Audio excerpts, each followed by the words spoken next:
வணக்கம். வாங்க. இன்னைக்கு நாம பார்க்க போறது இந்திய அரசியல்ல, குறிப்பா தமிழ்நாட்டுல ஒரு மிகப்பெரிய ஆளுமையா இருந்த ஜெயலலிதாவை பத்தி தான். எப்படி ஒரு சினிமா ஸ்டார் தமிழ்நாட்டோட இரும்பு பெண்மரியானாங்க? இதுதான் மில்லியன் டாலர் கேள்வி இல்லையா? வாங்க, இந்த ஆச்சரியமான பயணத்தை பத்தி தான் நாம இப்போ விலாவாரியா பார்க்க போறோம். அவங்கள ஒரு அரசியல் தலைவரா புரிஞ்சுக்கிறதுக்கு முன்னாடி அவங்க எங்க இருந்து வந்தாங்கன்னு பார்க்கணும். அதாவது ஒரு சினிமா ஸ்டாரா அவங்க எப்படி இருந்தாங்கன்னு நம்ம முதல்ல தெரிஞ்சுக்கணும். பாருங்க, அவங்களோட ஆரம்ப காலம் எப்படி இருந்திருக்கும்னு. வீட்ல செல்லமா அம்மோன்னு கூப்பிட்ட ஒரு பொண்ணு எப்படி கோடிக்கணக்கான மக்களால புரட்சி தலைவி ஆனாங்க.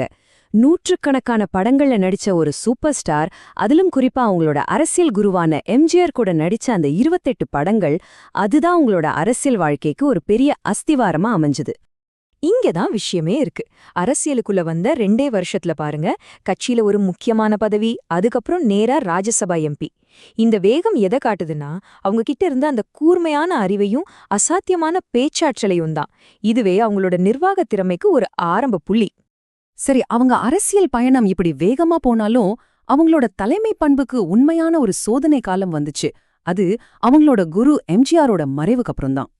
யோசிச்சு பாருங்க. எம்ஜிஆர் இறந்ததுக்கு அப்புறம் அதிமுக 2ஆ ஒடியுது. அவரோட உண்மையான அரசியல் வாரிசு யாருங்கிற ஒரு பெரிய போர் நடக்குது.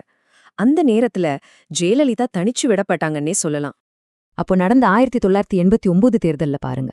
ஒரு பக்கம் எம்ஜிஆரோட மனைவி ஜானகி அம்மாள், இன்னொரு பக்கம் ஜெயலலிதா. ரிசல்ட் என்னாச்சு? ஜானகி அம்மா அணிக்கு கிடைச்சது வெறும் 2 சீட். ஆனா ஜெயலலிதா அணி 27 சீட் ஜெயிச்சு அவங்க தான் உண்மையான வாரிசுன்னு நிரூபிச்சாங்க. இது அவங்க அரசியல் கரியர்ல ஒரு மிகப்பெரிய திருப்புமுனை. ஆனா அந்த வெற்றிக்கு அப்புறமும் அவங்க பாதை சுலபமா இல்ல. 1989ல சட்டசபையில நடந்த ஒரு விரும்பத்தகவாத்த சம்பவத்துக்கு அப்புறம் அவங்க எடுத்த இந்த சபதம் தமிழ்நாட்டையே உழுக்குச்சு. இது அவங்கள ஒரு தைரியமான போராளியா மக்கள் மனசுல பதிய வச்சுது. அப்படியே கட்சிய முழுசா தன் கட்டுப்பாட்டுக்குள்ள கொண்டு வந்த பிறகு அவங்க கவனம் நிர்வாகம் பக்கம் திரும்பிச்சு. இங்கேதான் ஜெயலலிதாவோட இன்னொரு முகத்தை, அதாவது அம்மாங்கிற ஒரு அடையாளத்தை நாம பார்க்க ஆரம்பிச்சோம்.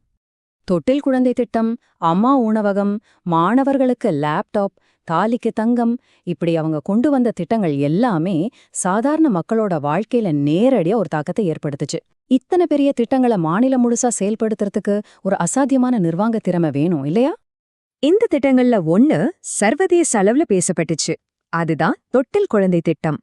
பெண் சிசு கொலையை தடுக்கிறதுக்காக கொண்டு வந்த இந்த திட்டத்துக்கு ஐயனா சபையே அவங்கள பாராட்டுச்சு. இப்படி ஒரு அங்கீகாரத்தை பெற்ற முதல் இந்திய பெண் முதலமைச்சர் அவங்கதான். அவங்களோட முக்கியமான நிர்வாக சீர்திருத்தங்கள்ல இதுவும் ஒண்ணு. அதாவது உள்ளாட்சி தேர்தல்கள்ல பெண்களுக்கு இருந்த 33% இடஒதுக்கீட 50% உயர்த்தினாங்க. இது மூலமா கிராம அளவிலிருந்து பெண்கள் அரசியலுக்கு வர்றதுக்கு ஒரு பெரிய வழியை ஏற்படுத்தி கொடுத்தாங்க. ஆனா அவங்களோட அரசியல் வாழ்க்கை முழுக்க புகழா மட்டுமே இல்ல. அதுல நிறைய சட்ட போராட்டங்களும் இருந்துச்சு. பல வருஷங்களா அவங்க மேல நிறைய ஊழல் வழக்குகள் வந்துச்சு. அதுலயும் குறிப்பா சொத்து குவிப்பு வழக்கு தான் அவங்க அரசியல் வாழ்க்கையையே புரட்டி போட்டதுன்னு சொல்லலாம். இந்த டைம்லைனை பாருங்க. 1996ல ஆரம்பிச்ச அந்த வழக்கு கிட்டத்தட்ட 18 வருஷம் நடந்துச்சு.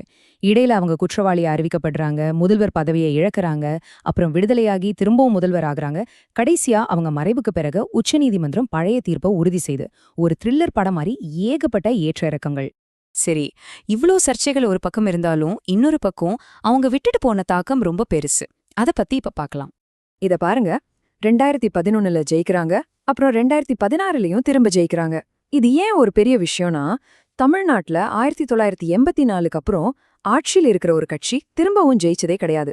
அந்த சாதனைய செஞ்சு அவங்க மக்கள் மத்தியில எவ்வளவு செல்வா கூட இருந்தாங்கன்னு நிரூபிச்சாங்க. கடைசியா அம்மா, இந்த ஒரு வார்த்தை தான் அவங்களோட மொத்த அரசியல் அடையாளத்தையும் சொல்லிரும்.